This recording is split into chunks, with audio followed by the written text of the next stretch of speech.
皆さんこんにちは、 ORG です。今回は私の車 N-Box カスタムを DIY で車中泊仕様にしてみたので、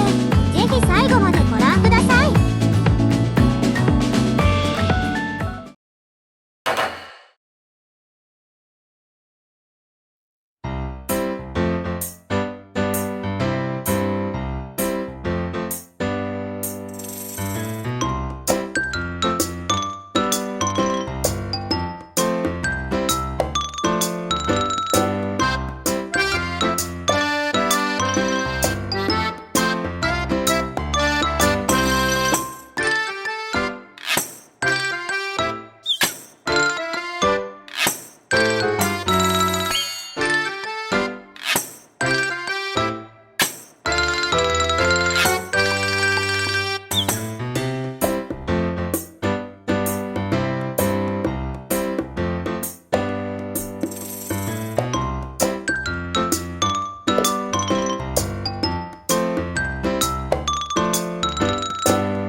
かがでしたでしょうか。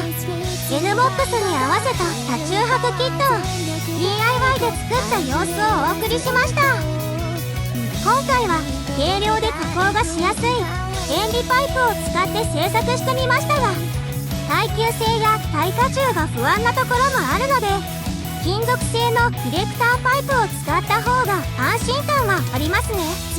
コスト的にもあまり変わらないと思うので、今後は改良していくかもしれません。寸法を変えればいろいろな車種にも応用できるかもしれませんので、少しでも参考になれば良いかと思いました。今回も最後までご覧いただきありがとうございました。よろしければ高評価とチャンネル登録よろしくお願いいたします。それではまた次の動画で